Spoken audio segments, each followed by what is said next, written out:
Muito bem, meus irmãos, a paz do Senhor a todos. É uma satisfação enorme poder estar com os amados. Muito obrigado, pastor Ícaro, pelo carinho e a honra do convite. Me sinto privilegiado, honrado por poder estar com os amados irmãos, já que a distância nos separa, estamos a milhares de quilômetros, mas pela unidade da igreja estamos num só espírito. E louvamos ao Senhor, e em Cristo estamos juntos, irmanados neste projeto de manter-se aperfeiçoando uns aos outros, até que o Senhor venha e nos leve para estar com Ele. É para isso que existem os dons de ministério e os dons de governo na igreja. Deus, o apóstolo Paulo, ele diz que o Senhor, querendo o aperfeiçoamento dos santos e a preservação da unidade da igreja, deu alguns para apóstolos, profetas, evangelistas, pastores e mestres. Aí está o porquê da existência dessa classe de gente na igreja. São um grupo de pessoas distintos, distinguidos por Deus, que são dados como presentes para a igreja. Então, eu me sinto privilegiado e, ao mesmo tempo, ao sentir-me privilegiado, me sinto obrigado. Como disse o apóstolo Paulo, se eu faço isso, eu não tenho de que me vangloriar, porque é me imposta uma obrigação e ai de mim se eu não fizer isso. Então, esse é o meu dever, essa é a minha obrigação. Se fui dado como presente para a igreja, atuar como tal. Independente do lugar, da distância, da dificuldade, nós estamos buscando fazer o mínimo possível daquilo que está ao nosso alcance. Sabemos que é bem pouquinho, mas esse grão de areia neste oceano também soma no final. Eu quero compartilhar uma palavra de Deus com os amados irmãos, é do saber de todos, a nível mundial, a catástrofe sem precedentes no estado do Rio Grande do Sul. Para quem não conhece o Brasil, o Rio Grande do Sul está no extremo sul do Brasil. O Brasil é uma federação com 26 estados, mais um distrito federal, e o extremo sul do Brasil está o último, ou o primeiro, como queiram ver, olhando o mapa do sul para o norte, é o primeiro estado do Brasil, olhando o mapa do norte para o sul, é o último. Então, o Rio Grande do Sul foi afetado por uma catástrofe terrível, terrível, terrível. Eu estive em Porto Alegre entre segunda e terça-feira e pude ser testemunha ocular, do desastre. Falei para minha esposa que eu vi cenas de guerra, de cenas absurdas, assustadoras. Uma coisa é você olhar vídeo, uma coisa é você ouvir notícias, outra coisa é você ver pessoalmente, estar ali em lugares que você conhece bem, que são bem conhecidos. Historicamente, eu vivi na região da Grande Porto Alegre, me casei ali, então tenho um bom conhecimento daquela região toda, e o que a gente vê ali é assustador. Mas em tudo isso, o Senhor tem nos preservado, nos guardado, e também estamos aqui para louvar a Deus, porque este também é um dos sinais dos tempos. Baseado nisso, eu quero compartilhar uma leitura da Palavra de Deus com os irmãos. Na segunda carta do apóstolo Paulo a Timóteo, segunda carta, uma carta pastoral, uma epístola pastoral, segundo dizem os entendidos, os biblistas, que esta é a última carta, os últimos registros escritos, concordado pela grande maioria que nem mesmo Paulo escreve essa carta. Quem redatou esta carta foi Lucas, que era o seu médico particular, e estava ali com ele na prisão, ele vai ditar esta carta e o nosso querido médico Lucas vai redatar, vai redigir esta carta, que é endereçada a um dos seus filhos ministeriais, Timóteo, que está localizado, pastoreando na Ásia Menor, e aproximadamente 6 meses antes do seu martírio, Paulo vai numa revelação tremenda, profunda. A gente pode imaginar a intimidade que estava esse homem com Deus, quando Deus dá para ele uma revelação das mais profundas e extraordinárias revelações que há na Bíblia sobre o fim dos tempos. Capítulo de número 3.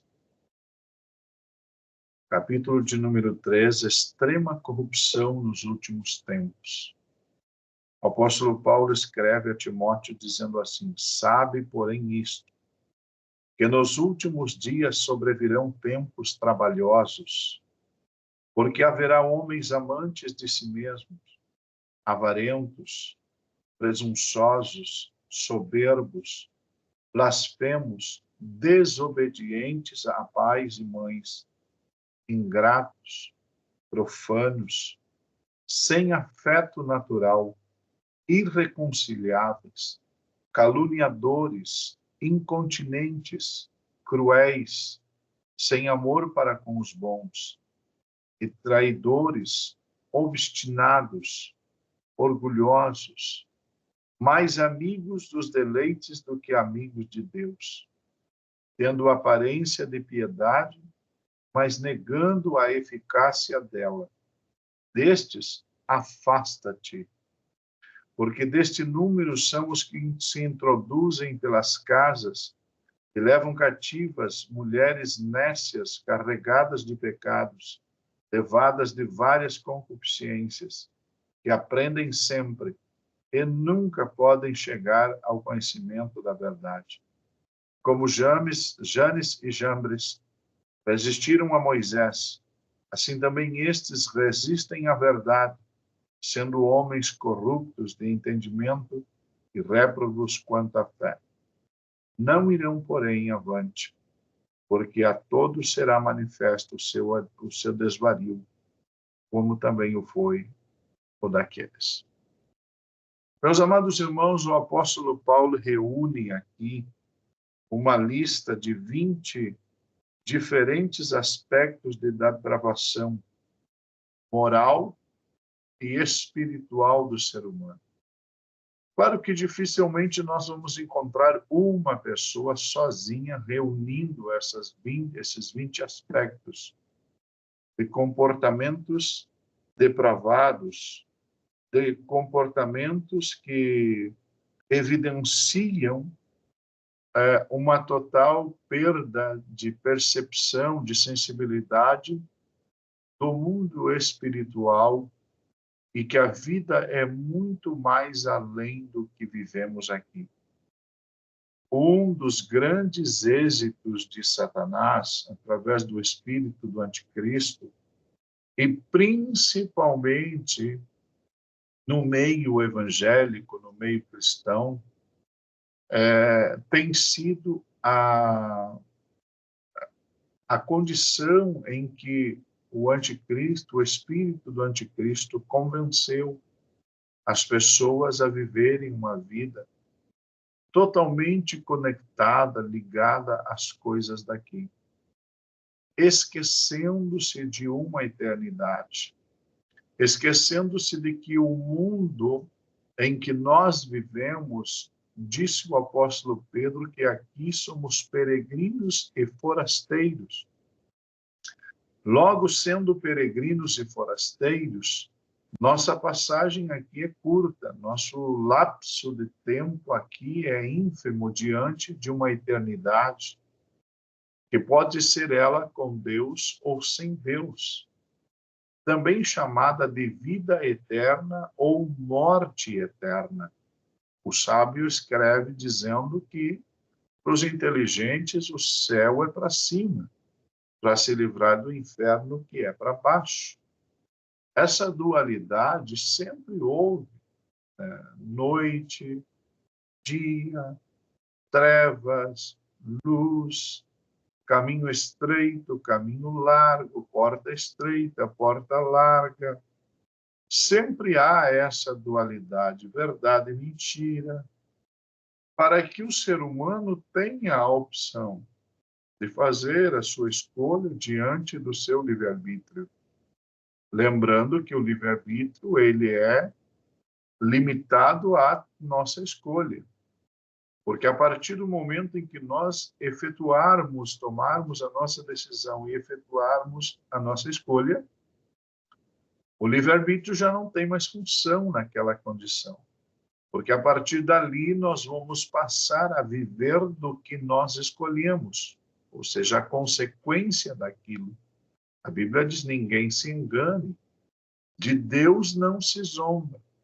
Tudo que o homem semear, isso também vai colher. Então, nós precisamos estar cientes de que, gostemos ou não, estejamos de acordo ou não, creiamos ou não, sejamos gente de fé ou ateu, independe da nossa condição psíquica, emocional, espiritual, financeira, moral. A Bíblia é a verdade. Pode ser discutida? Pode. Pode ser debatida? Pode. Pode ser duvidada? Deus aceita que você a rejeite por completo, por partes, na íntegra ou parcialmente. Deus pode e aceita que você rejeite a verdade bíblica revelada na sua palavra. Mas isso, meu amado irmão, não tem como você esconder que Deus, através do Espírito Santo, trouxe até nós a sua verdade revelada nas Sagradas Escrituras. E entre elas, o apóstolo Paulo consegue reunir aqui, numa revelação extraordinária, 20 aspectos do comportamento humano que denotam a total aversão à verdade da palavra de Deus. Esses 20 aspectos da depravação moral e espiritual do ser humano como sinais do fim dos tempos, esse aqui é uma demonstração do quão corrupta e miserável estaria a raça humana aguardando o fim de tudo, esperando o sinal do fim. Então, vamos lá. Quando o apóstolo Paulo exorta a Timóteo para que ele fique atento a isso na igreja, ele está falando com a igreja do primeiro século. Mas Paulo diz, olha, essa extrema corrupção vai se dar no fim dos tempos, nos últimos tempos. Se nós pegarmos, segundo os escatologistas concordam entre si, com raras exceções, que o fim dos tempos começa em 1948, com o edito, né, da reunião da ONU, criando o Estado de Israel. Então, estamos falando de algo de em torno de 76 anos,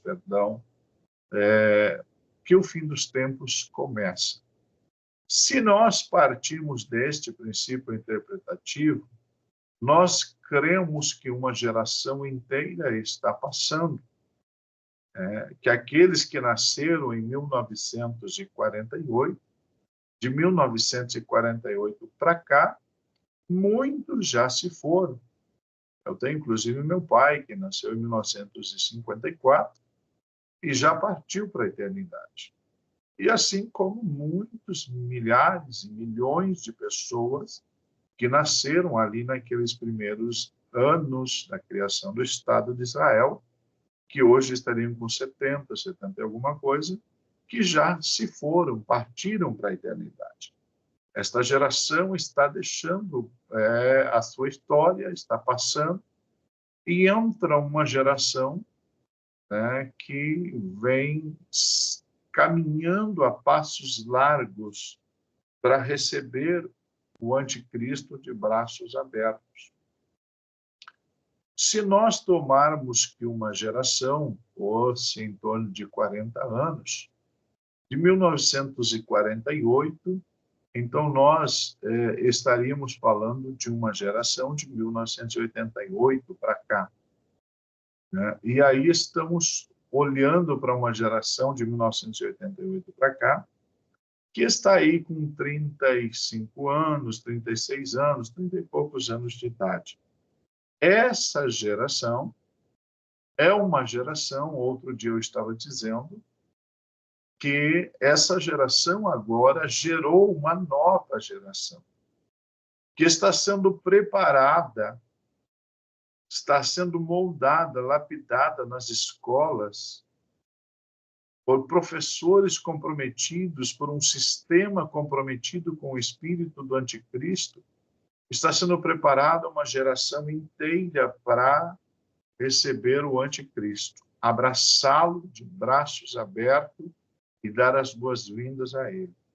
É uma geração extremamente corrupta, é uma geração egoísta, é uma geração criada, moldada, lapidada, centrada no ego, é uma geração vaidosa, arrogante, soberba, né? E agora Paulo começa a dar as características desta geração. É uma geração que, primeira coisa que é importantíssimo nós vermos, que é uma geração de amantes de si mesmo. São aqueles apaixonados por si mesmo, egoístas. O centro é ele. O que importa no universo é ele. O seu bem-estar. Se eu estou rico, se os outros, se a custa da minha riqueza é a morte de alguém, a eliminação de alguém, é o sofrimento de alguém, isso pouco importa. É óbvio que nós estamos falando que sempre haverá uma exceção, sempre haverá um grupo de pessoas. E não é tão impossível nós encontrarmos até mesmo fora do meio cristão, homens honestos, corretos, sinceros, famílias bem estruturadas. Agora, com o advento desta catástrofe aqui no Rio Grande do Sul, a gente tem observado, por exemplo, ressaltar muito essa característica das pessoas que são abnegadas, apaixonadas, voltadas a amar e cuidar, ajudar o próximo. Mas é incrível como esta característica, este aspecto da depravação humana tem ressaltado, principalmente no meio político. A grande maioria está fazendo, por exemplo, esta miséria, essa catástrofe, como um palco para comícios, para campanhas políticas. Os políticos têm aproveitado os meios de comunicação, tanto eles, os tradicionais, como rádio e televisão, como os modernos, internet, streaming e tantas outras coisas, para aproveitar-se da miséria, da desgraça alheia, de todo esse inferno que se estabeleceu na terra, aqui na região, para tirar proveito político, capital político. O nome disso não pode ser outro a não ser amante de si mesmo. Encontra uma forma de tirar proveito, encontra uma maneira de aproveitar-se da circunstância, da situação, para sair-se bem. O que é isso? Amantes de si mesmo, avarentos, ávaros que estão desesperados, quanto mais tem, mais quer. E são capazes, nós temos observado, para que os irmãos tenham ideia, gente falsificando pedidos na internet de ajuda, colocando números de conta falso, colocando acesso a ajudas, enriquecendo, ganhando, tirando proveito. Ou seja, o que é isso? Avarentos que pensam em si mesmo na desgraça alheia. Presunçosos, se acreditam ser mais do que os outros, mais inteligentes, mais poderosos, pisoteiam, humilham, passam por cima. E isso, infelizmente, a tendência já é quase generalizada. Mas a tendência é generalizar, é tornar-se quase que uma coisa comum, os presunçosos, soberbos, arrogantes, vaidosos, serem aplaudidos, serem aqueles que estão em evidência, blasfemos, falam mal de Deus, ofendem a santidade de Deus, brincam com a santidade de Deus. No mundo isso está comum, mas tem adentrado as igrejas, os púlpitos, as reuniões cristãs, crentes que já estão negando a eficácia das Escrituras, crentes que já estão abrindo mão da comunhão íntima com o Espírito Santo e lançando mão de parafernálias técnicas e pirotécnicas dentro das igrejas, transformando as igrejas em palcos, transformando as igrejas em local aonde pode haver de tudo menos a presença do Espírito Santo, aonde pode ter de tudo menos Bíblia. Eu quero dar glória a Deus pela sua vida, pastor Rica, que mesmo estando a milhares e milhares de quilômetros distante daquilo que o senhor aprendeu no princípio, como aceitaste Jesus e começaste a sua carreira espiritual e ministerial em um ministério saudável, em meio a líderes saudáveis, homens íntegros, homens de Deus, inclusive que já até partiu para a eternidade, o nosso amado e querido pastor Sebastião, e outros tantos.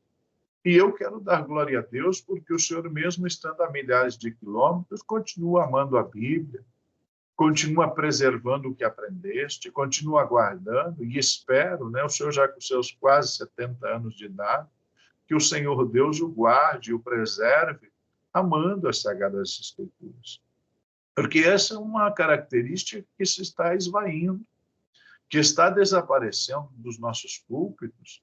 Nossos púlpitos tornaram-se palcos de exibições, tornaram-se quase que picadeiros, onde palhaços transvestidos com nome e codinome de profetas, apóstolos, pastores, ministros internacionais e tantas outras parafernálias, têm deixado de lado a verdade revelada da palavra e subiram em cima de um cavalo da razão, um cavalo da soberba, e estão marchando como se fossem grandes generais. Tomaram para si o governo e o controle de igrejas e instituições que se autodeclaram semideuses na terra. Isto tudo é sinal do fim dos tempos, onde as igrejas não são mais de Cristo, são igrejas do fulano, do ciclano, do mengano. Até pode ser as propriedades, o CNPJ, a organização pode ser dele. Mas quem comprou a noiva foi Cristo. E ele a preserva em meio a toda essa miséria moral. Outra característica ressaltante do apóstolo Paulo, que ele apresenta como expressão da extrema corrupção do fim dos tempos, é desobediência a pais e mães. Isso aqui, irmãos, claro que, como eu fiz uma analogia, uma analogia meio cronológica para traçar um perfil do que vem o fim dos tempos, se partimos de 1948 como fim, uma geração de 40 anos para gerar outra geração. Então, essa geração gerou, e agora a segunda geração está gerando a terceira, que são as criancinhas pequenas. Esta geração que é gerada após 1948, ainda investiu, né, os pais, aqueles que nascem lá pelo fim dos anos 40, anos 50, anos 60, princípio dos anos 60, vão gerar filhos nos anos 70 e 80, que vão gerar filhos ainda dentro de uma cultura educacional totalmente diferente, baseada em princípios maravilhosos, princípios lindos, princípios ainda princípios éticos morais, mas já sendo corrompido e atacado por todos os lados. Essa geração traz a nova geração, que é hoje as crianças e adolescentes dos nossos tempos, em que eu tenho visto com os meus olhos pais e mães se abstendo de dar uma ordem, de solicitar algo a um filho na frente de outras pessoas para não passar vergonha. Raríssimas exceções são aquelas em que um filho trata com distinção, com respeito, com honraria o pai e a mãe. A coisa mais comum é nós vermos chamando de velho, velha, de isso, daquilo, dirigindo-se com expressões pejorativas, ofensivas, irrespeitosas, né? Não sei aí no Japão, mas aqui no Brasil, por exemplo, um dos comércios que mais tem tido êxito é a criação de clínicas geriátricas, uma expressão bonitinha para asilo, né? Onde enchem de velhos, jogados como se fossem peças descartáveis, que são atiradas em um canto e deixadas até que a morte o venha levar. Isso tudo é sinal da extrema corrupção dos últimos tempos, mas também é sinal da vinda de Cristo. Jesus vai arrebatar a igreja em meio a esse caos. Este aqui é o sinal, uma geração inteira estará de braço aberto esperando o anticristo.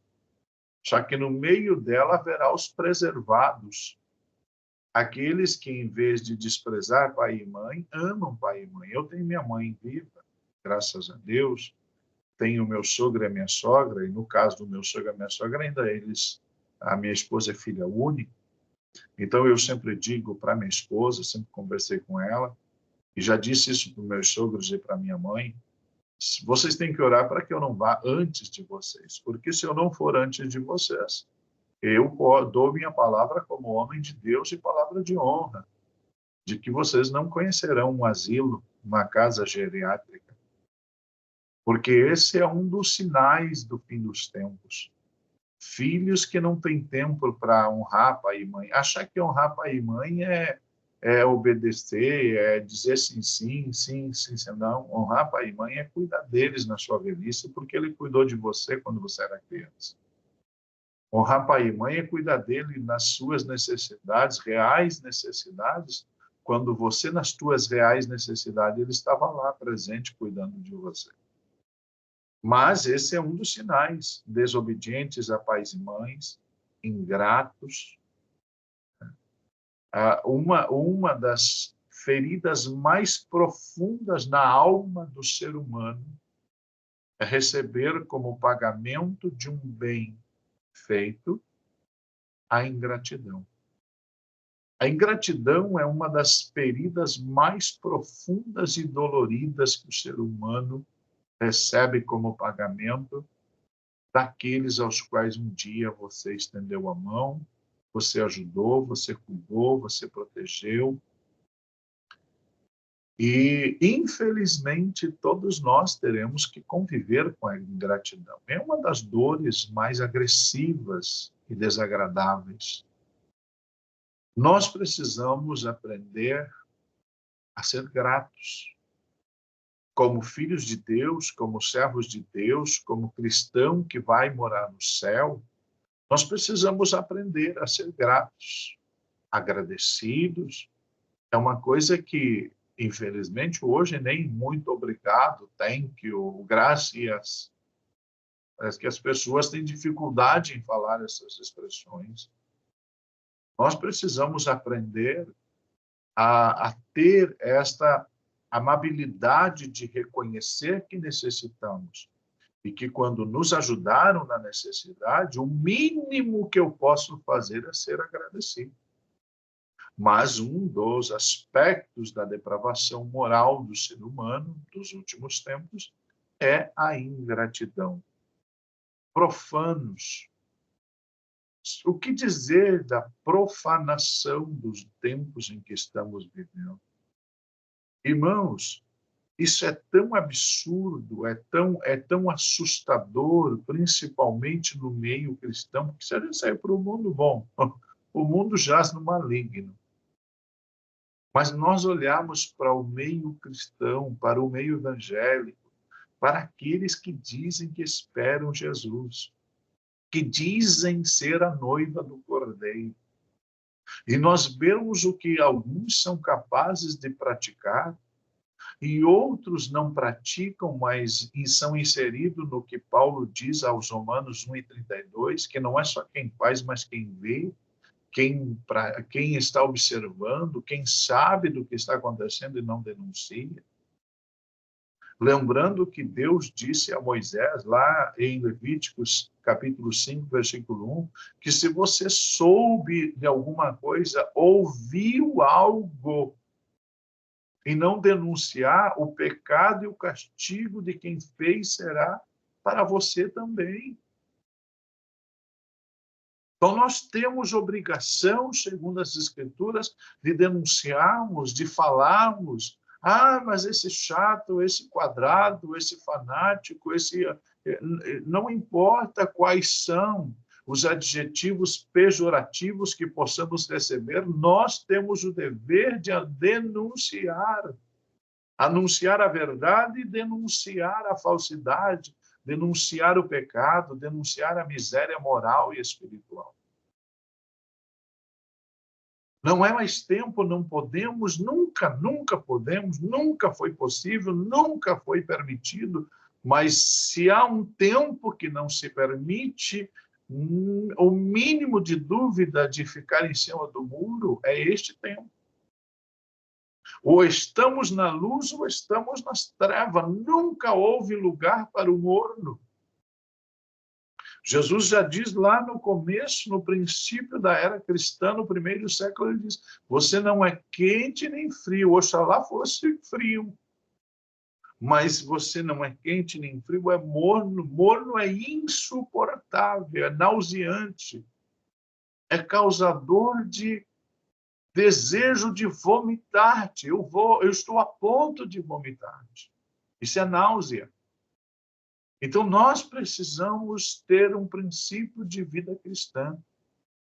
Não negociarmos com profanos a profanação do santo, tocar no que é sagrado, tocar naquilo que é intocável, os princípios.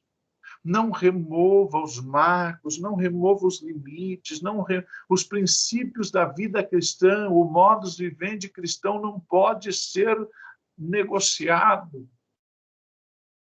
Não pode ser adaptada a uma era de extrema corrupção, nós nos adequarmos a eles, nos espelharmos no mundo, nos espelharmos nessa miséria que está o mundo esperando a apresentação do anticristo, armando o palco para recebê-lo, e nós, cristãos, o que estamos fazendo? Paulo continua na sua dissertação e apresenta um outro aspecto terrível: sem afeto natural. Irmãos, é estarrecedor as pessoas se oferecendo voluntariamente para socorrer aqueles que estão ilhados, aqueles que estavam em cima de casas, aqueles que estavam no telhado, buscando de barcos, de todas as formas, tentando salvar as pessoas, e um outro grupo assaltando estas pessoas. Não é conto da carrocinha, irmãos, é acontecimento aqui, onde eu estou vivendo. tendo que correr atrás da Força Nacional, da Polícia da Reserva, trazer para cuidar os abrigos, aonde estão trazendo as pessoas que ficaram sem nada, sem roupa, sem comida, sem uma cama, sem um colchão, sem um travesseiro. Ontem à tarde, com chuva, eu viajei daqui para outra cidadezinha, onde fui atender um casal, já de idade, que simplesmente ficaram com a roupa do corpo. Fui levar cobertores, fui levar roupa, comida. Aí você ouve eles falando, não tem como a tua alma não ser quebrantada, mas os sem afeto natural, sabe o que estavam fazendo? Estuprando nos centros de acolhimento.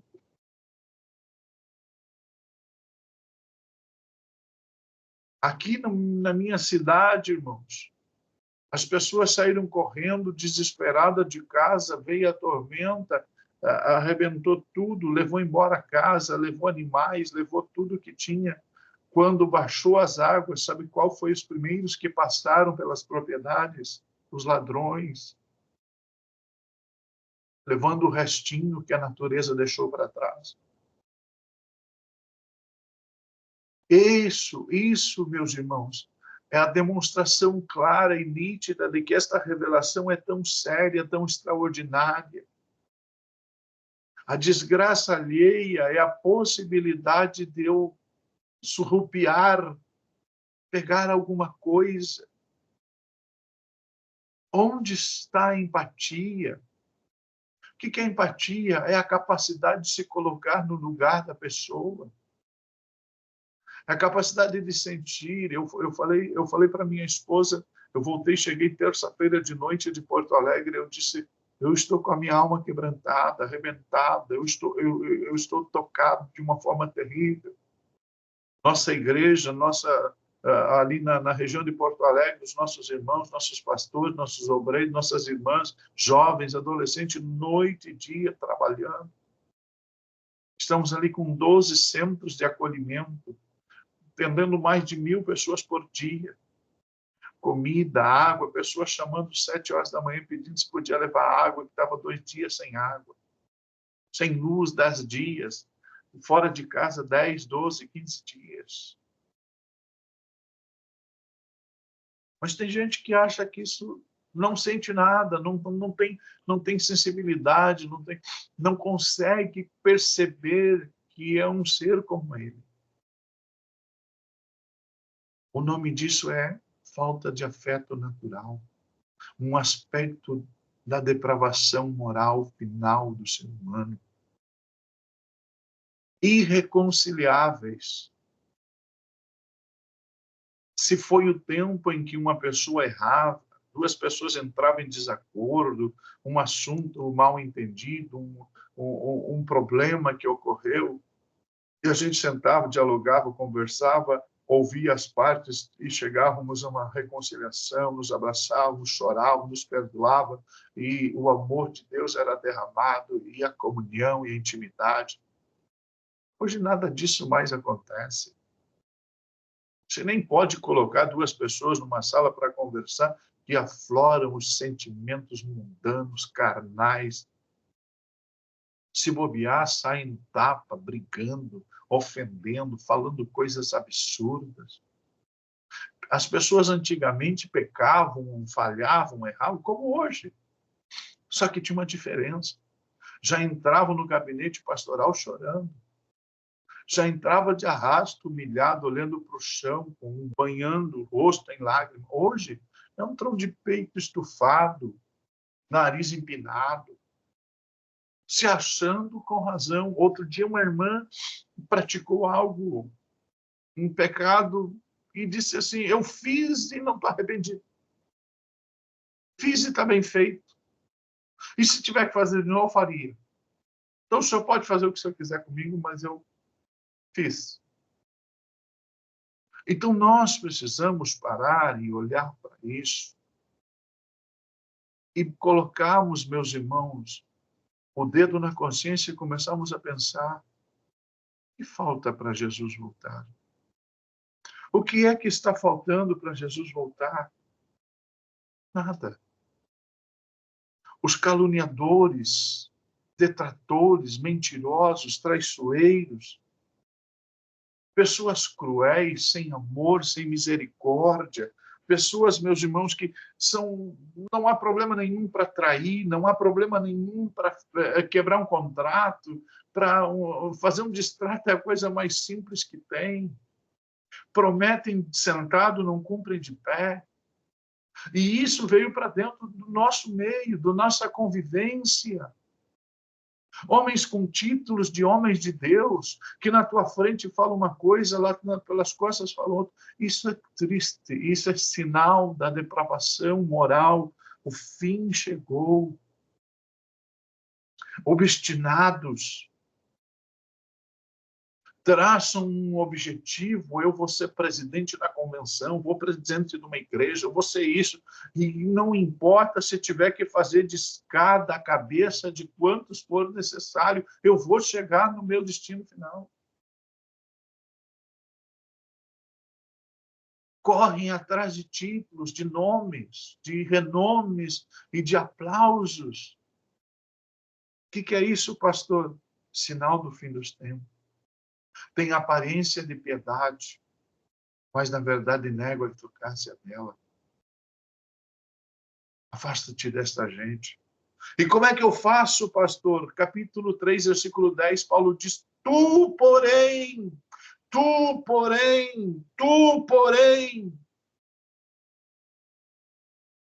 tens seguido a minha doutrina, modo de viver, intenção, fé, longanimidade, caridade, paciência.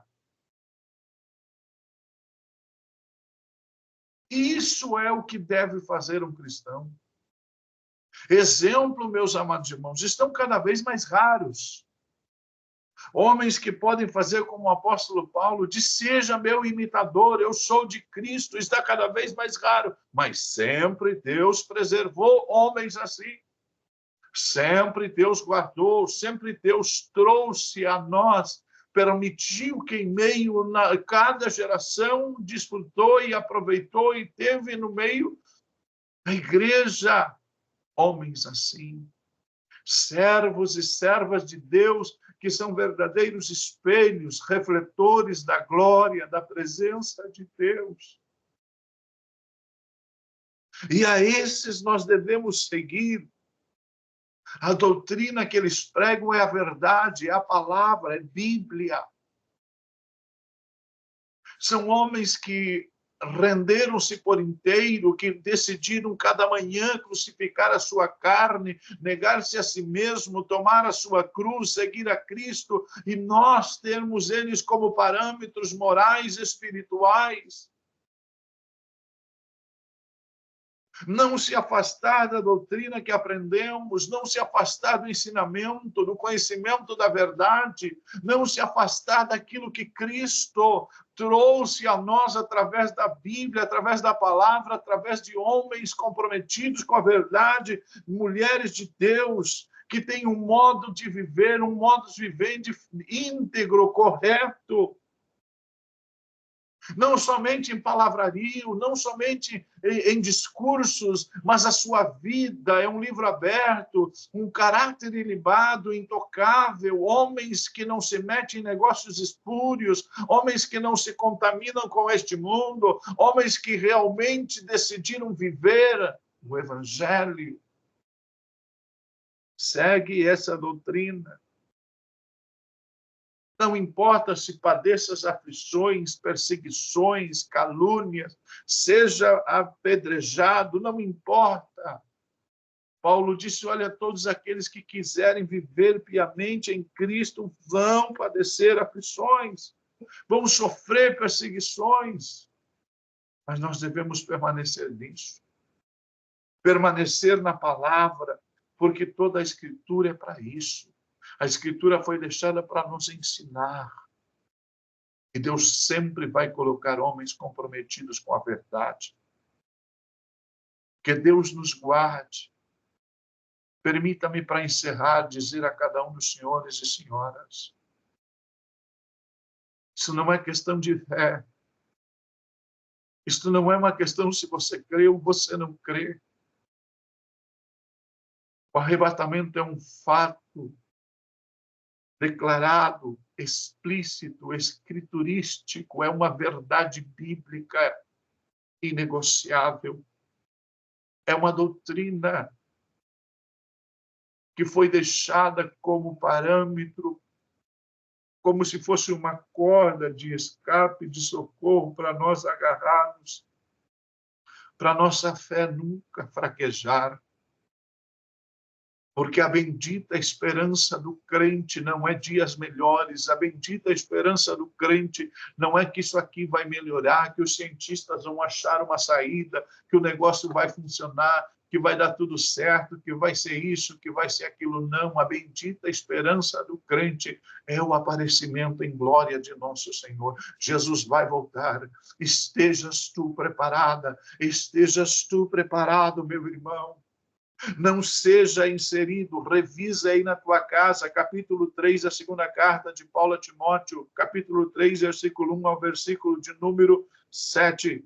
Leia, releia, e veja se você não está inserido no comportamento que denota depravação moral, espiritual, a perda da percepção espiritual, a perda da sensibilidade do espírito na tua alma.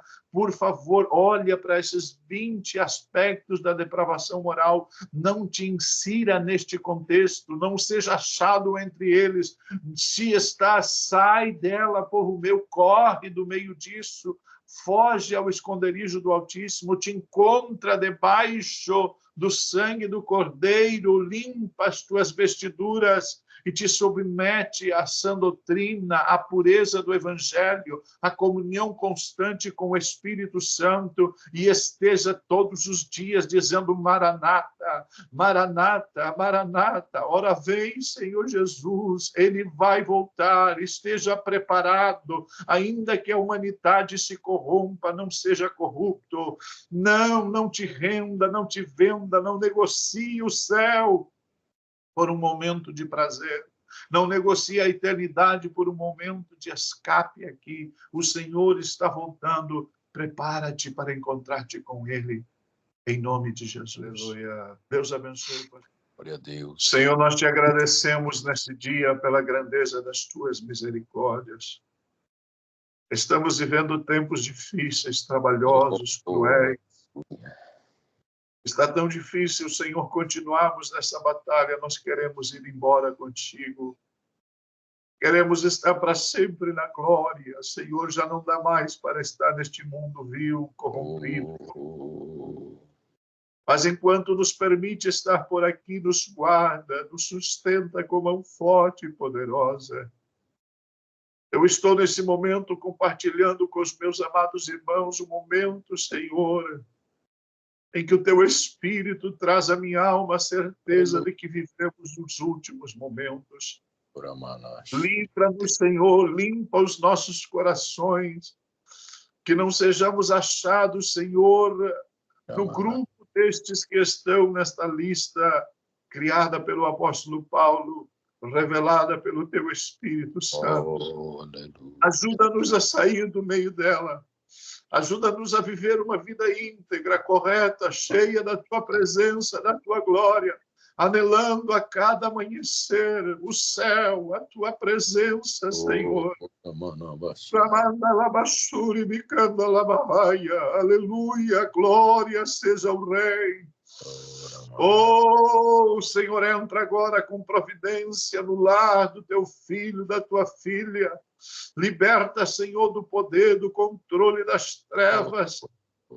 Espíritos malignos que têm submetido vidas, amarrado vidas, aprendido, Senhor, na desgraça do pecado, da miséria moral e espiritual. Portanto, Senhor, seja quebrado o laço do inimigo, seja despedaçado a lança. Senhor Deus, desmancha agora todo o laço do passarinheiro. E glorifica-te, Senhor, libertando, dando liberdade aos cativos, fortalecendo o fraco, animando o desanimado. Levanta o caído, Senhor, e dá vitória aos teus filhos, à tua igreja. que a tua obra prospere.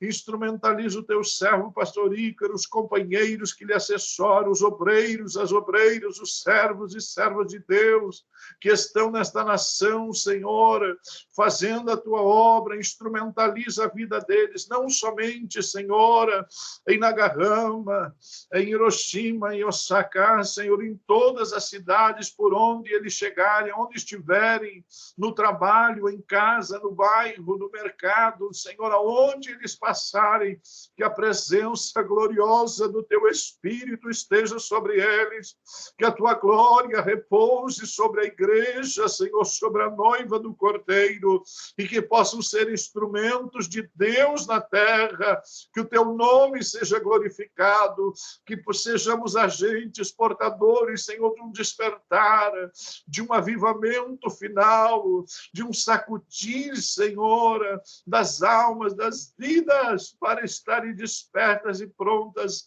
a encontrar-se com o seu Deus.